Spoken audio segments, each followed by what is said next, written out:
Hello and welcome to the Voice of Rio Grande. I'm Craig Klein, the Dean of Programming for Rio Grande Community College. And today I am pleased to be joined by Mr. David Kelly.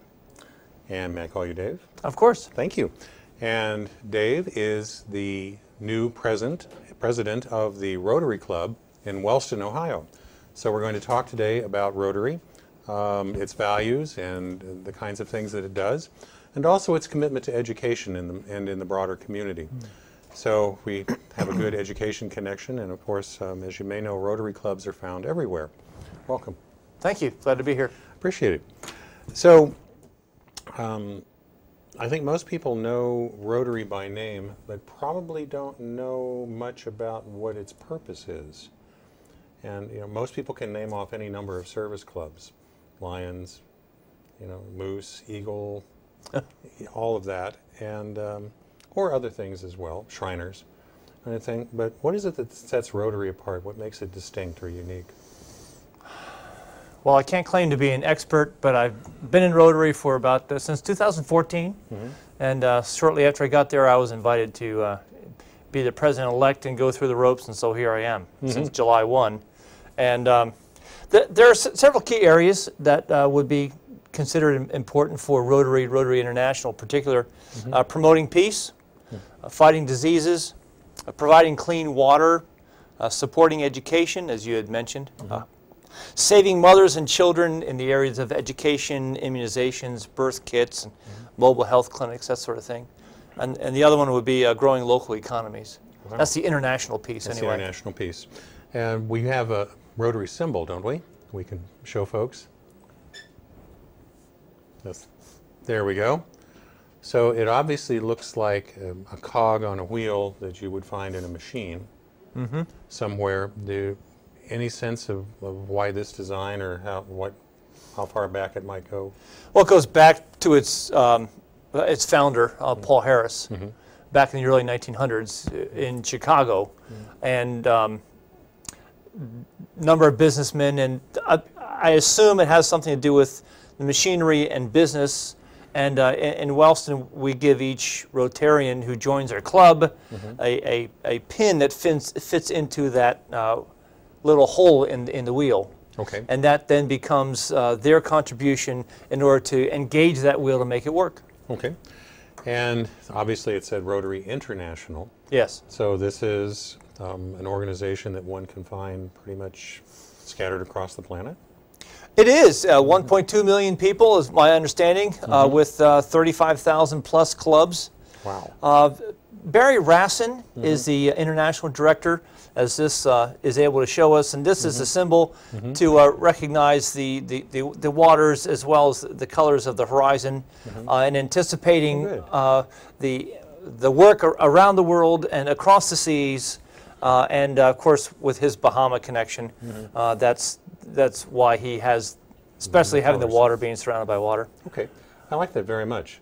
And be the inspiration. Be the inspiration. And here's our little Rotary symbol again on here. And I also see it on our bell. You see it just about anywhere. Okay. And you're wearing a pin also, I think. Yeah, to promote the Rotary thing, they want you to wear your pin and just identify that you're doing this service above self right there for your club. Okay. So let's talk about that service above self just a little bit. Let's take a look at the Serving Humanity slide.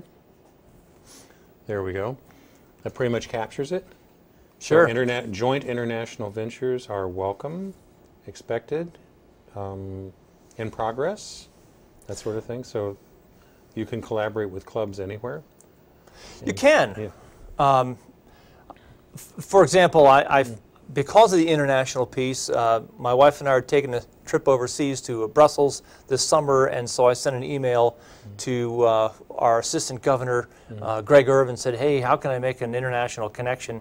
He sent me a link, and I sent an email out to the club, an English-speaking club there in Brussels, and I'm hoping to at least have coffee with one of them.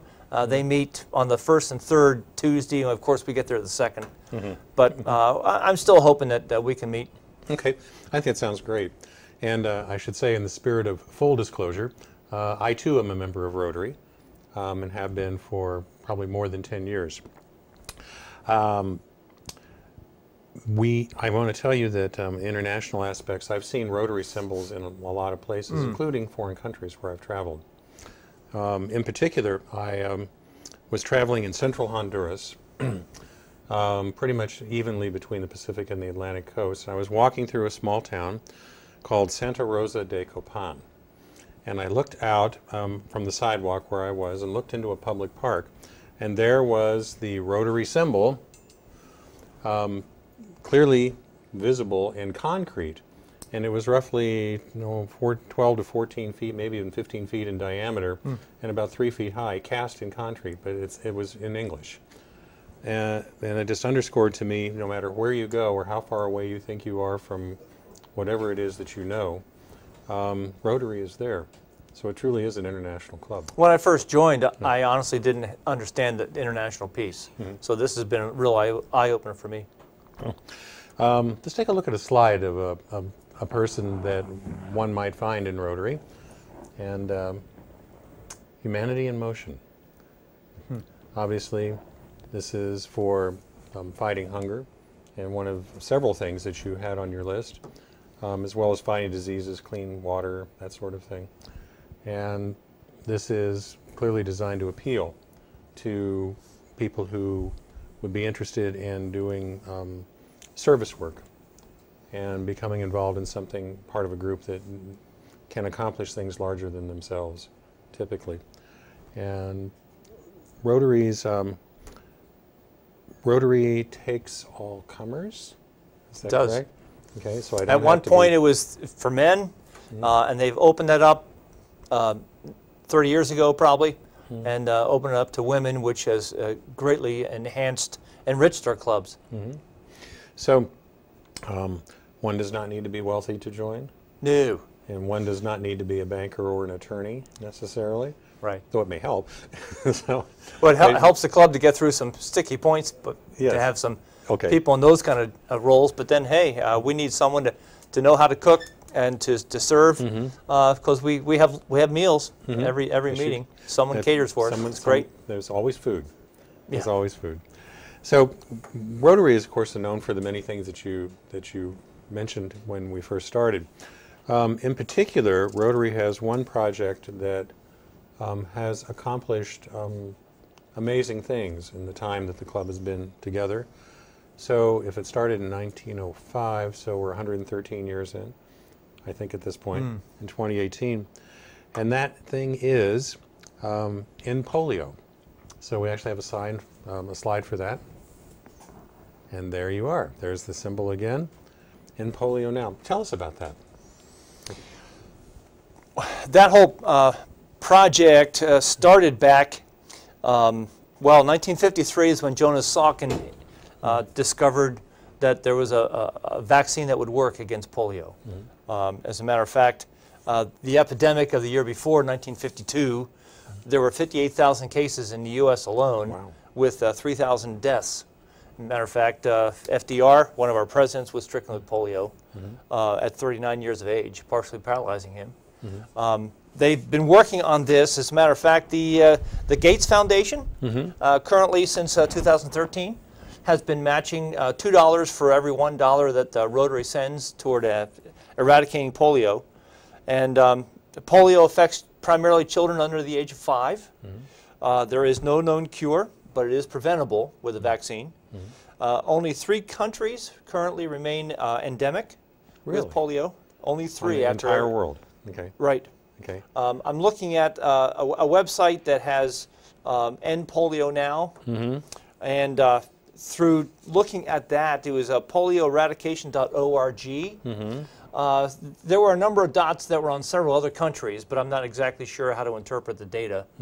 But according to the Rotarian website, there's 3 that's endemic, where they're still talking, what, 14 maybe patients since January 1. 14 grand total on the planet? 14 grand total that are endemic from that perspective, That's amazing. We've reduced polio 99.9% since 1988. Do you think it's possible to eliminate it completely? That's what we're pushing for. That's what Rotary is pushing for. Certainly what I'm hearing from the Rotary meetings and things. Very good. know, I find that just an amazing figure. Well, what really inspires me too in this polio thing is I had no idea how influential Rotary was to focus on that one disease and try to remove it. Okay. And clearly it's been pretty effective. So far. And I'm not sure how the vaccine is administered now, but I remember getting I've seen eyedroppers. I've seen eyedroppers, especially in Afghanistan is one area. For example, they put a couple drops in the little guy's mouth, and away they go. Wow, Seems simple. Mm-hmm. Yeah. So we are going to talk about, and this leads nicely into something, service above self, and that is a motto, I believe. Yes, it is. For the club, and tell us about that. Tell us about the concept of that. What is it really trying to tell us? Service is a central portion of what Rotary is and what we're trying to accomplish. As a matter of fact, I discovered that there are 4 applications for Rotary according to the Rotarian website. One is the development of acquaintance as an opportunity for service. Another is high ethical standards in business and professions, the recognition of the worthiness of all useful occupations, and the dignifying of each Rotarian's occupation as an opportunity to serve society. Okay. So whether it's yourself, whether it's your business, the application of ideal service in each Rotarian's personal, business, community life. So there's your friends, there's yourself, there's your business, and then, of course, the last one would be internationally, in having a world fellowship of business professional people united in the ideal of service. Okay. That's what we're trying to do. That's terrific.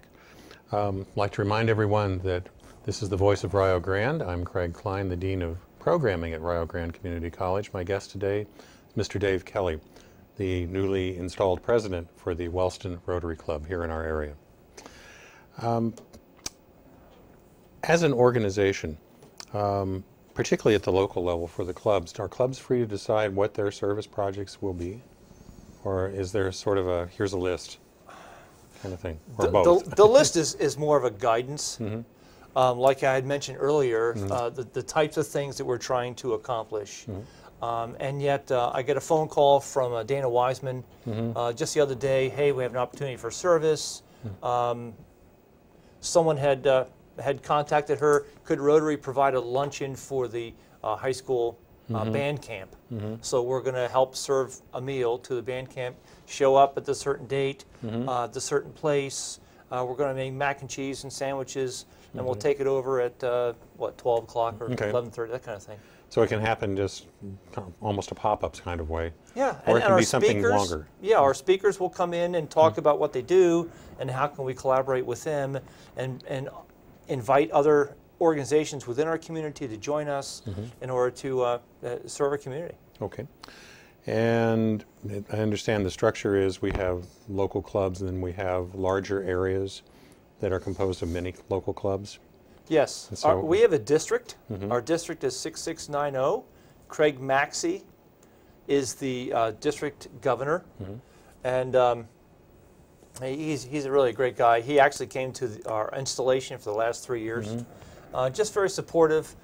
He gives direction. He also comes in and gives us some evaluation of listening to what we're working on, as well as giving some direction for the future, making sure we're staying on task on some of the things that he's trying to accomplish. Okay, I think that's great. And in that collaborative way, things get done. He's got 59 clubs that he coordinates in our area. And then we have an assistant governor who's has 5 clubs. That was Gary Irvin, who's working with us. And you got a question about something, you can go to him first. Yeah. Very good. Sounds like a well-structured organization that has room to move vertically in both directions. You have wiggle room to do your thing that would best serve your community, but then there's a bigger picture too. Okay. So, speaking of a bigger picture, let's take a look at Paul Harris himself. Now, who is Paul Harris and why should we remember him? Paul Harris was the founder of Rotary. Okay. That's where the name comes from. Okay. And we have a Paul Harris Fellow. We try to select 2 individuals each year. So a fellow is someone who is recognized in public way in a meeting for Yes. their service above self? Yes. Matter of fact, this past year we invited Jason Holzapple and Ryan Pelletier to serve. Jason runs the store there in town, and he's been very generous in giving to the community needs. And Ryan Pelletier is our fire chief, and he's done some amazing work in our community. And we want to recognize him for that service. So can a person be named a Paul Harris Fellow more than once? I don't know. The answer is yes. Yes. Yes, they can. They can. I've met people in my time who have gotten it 2 or 3 times. But that's over the course of a lifetime, not 2 or 3 times in consecutive years. So there is a $1,000 donation that is given to Rotary International, and it now has morphed so that it's not just the individual personally who gives that gift, but the club on their behalf. Okay. And club, no matter what club you're in, there's the concept of a 4-way test. And we have that slide. There we go. And the purpose of this would be to remind us who we are.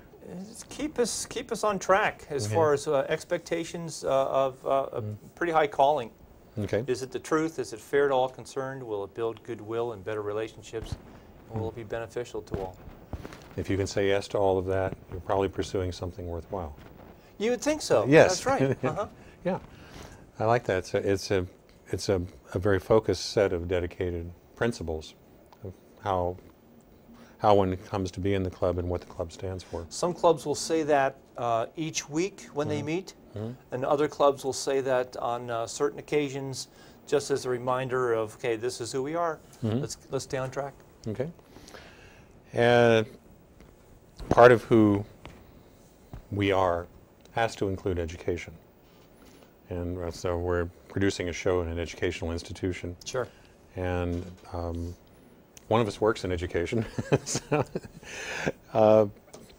we're going to talk about a couple of things. First, Rotary, if you may or may not know, Rotary actually has 2 subsets to it, Rotaract and Interact. And they're for different level age groups, but it's the same concept as Rotary, but for targeted to age-specific interests. So Interact is the older or the younger of the older age group or the younger age group? Interact is for ages 12 to 18. Okay. And then Which Rotaract would be kicks junior in. high and senior high. Okay. And so Rotaract kicks in after 18? Yeah. Okay, and can go all the way up to? Not sure. I think it's early 30s. Yeah, I think so. And so they're doing somewhat the same thing that the Rotary Club itself does, but with focuses that are appropriate for the age range of the participants. Right. And this exactly. is for boys and girls, men and women. Yes. It's for everyone. For everyone. We currently in Wellston do not yet have an Interact club with our high school, though it was interesting at the district meeting, the district governor was encouraging our clubs to start a junior high Interact club. And well, we're going to start with a high school because that's where we think that we could get the most bang for our buck, as it were. Okay. Trying to interact with those kids. Good. And we're trying to get one going this coming year. We have to have so many students, I think it's 25 students, have to sign up saying they're willing to do this, and it's being led by one of the faculty members, coordinated through one of our Rotarians, okay. and helping them go through it, and then the people in the district area will then make sure we have all of our things lined up so we can make it happen. Okay, and then from there it's actually going in and doing service work at whatever is determined to be That's appropriate. what it's for, exactly. Okay, perfect. Can we see students, please? Students of the month. There we go. So we have a way of recognizing students of the month. I think for the Wellston Club it's high school students. Yes, actually they're high school seniors. Okay, seniors. The first 2 students for September, for example, are the ones with the highest GPA, grade point average. They're at the high school. They're invited to be our guests for that month of September. Then on the 4th week of the month, we ask them to present a speech, honestly. It has to do with something of service with a nonprofit organization and their passion for it and that sort of thing. Tell us a little bit about themselves. Okay. Plus, we feed them. We always feed them. Every week we feed them. And matter of fact, the first week of the month this year, we're going to be going to a Viva Jalisco local Mexican restaurant so that we can mix it up and have some fun with it. Good. And so other than making their presentations, they also show a commitment to the club and being recognized in the way that they are. They also become eligible for scholarship, which is they can get as many as 4 to 6 $1,000 scholarships when we have the money for the 6. Yeah, that's a helpful piece. Good. So we have a scholarship slide, I believe, and we'll take a look at that here. Okay. There it is. And so they can apply for scholarships, which they can then use for college. Yes. Okay. Any college they choose? As far as I know, it's pretty flexible. Okay. And the scholarship committee then will select four students, and then that scholarship is presented at the Scholastic Banquet at the end of the year. Okay, good. And that's also approved through the principal and superintendent. Okay. So in a purely self-serving way, those institutions could include Rio Grande. Absolutely. Very good. Okay. So we're going to do a little recap here. We have Wellston Rotary, which meets currently. It meets when and where? Currently, it's meeting at noon on Wednesdays at the depot, which is on Railroad Avenue between 1st and 2nd Street there in Wellston. Okay. Right along the tracks. Okay, so depot as in train depot? As in a train depot, yeah. Okay. Exactly. Good, okay. As opposed to a well-known home improvement store. Yes. Okay. So you meet there, and it always includes lunch and at noon, and the meetings last an hour? We try to keep it to an hour. We try to have a speaker, and we're focusing on several different themes. Each month will be a different theme. So what's coming up? What's coming up next as a theme? Well, right now in the month of July, we only have a few weeks that we're meeting because the 4th of July was a Wednesday, and this week is the a county fair. So we're actually serving at the gates on Mondays and Wednesdays of this week. Okay. So we don't have a meeting. But next week, Greg Irvin's going to talk about Rotary International because he went to the international meeting in Canada. Okay. And look forward to that. And hear about how international travel is actually possible if you're in Rotary. If one wants to explore joining, how do they make contact? In what way? Show up at a meeting would be the easiest way? The easiest way, talk with a Rotarian. If they don't know a Rotarian, you have a couple ways. You can actually send a request to the Rotary International, rotary.org, and they'll connect you with a club. You attend some meetings. You can go to a social function. You can go to a service project and get to know what's going on and how's it working, and if you'd be able to think you'd be able to fit in. Okay. And from there, you can decide at any time you want to join? Any time of the year. There's not a particular date that you have to have in order to join. It's not like recruitment Wednesday or something. Right. And then what happens is an email goes out to all the different members of the club, and if there are any objections, then we have to iron that kind of thing out. But usually it's a pretty smooth ride for people who want to join because they want to serve. All right. And obviously we're talking about the Wellston Club, but there are a number of others in our immediate area as well. Absolutely. Yeah, there's one in Gallipolis, there's one in Athens, there's one in Jackson, and certainly Wellston. But I'm willing to bet that they meet on different days and times typically. They do. One younger club, for example, in Athens is I think in the mornings, and they flex when they meet, and they do a service almost every week. Good. So, in closing, is there anything else that you would like folks to know about Rotary that we haven't covered? If you'd not consider it, I think it'd be well worth your time and effort to check it out, talk with a Rotarian, or show up at a meeting and find out what's going on. Okay, very good. So, my guest today, Dave Kelly, thank you very much for being with us. I appreciate it. So glad to be here. Glad to have you here. And, well, let's see that Rotary International logo one more time. Okay. So there it is, Rotary. a very worthwhile service organization to consider becoming a part of. For the Voice of Rio Grande and Rio Grande Community College, I'm Craig Klein, the Dean of Programming for Rio Grande Community College. And I think a fitting way to go out would be to have you ring the bell. When we're done, we ring it out. Thank you for watching. Take care.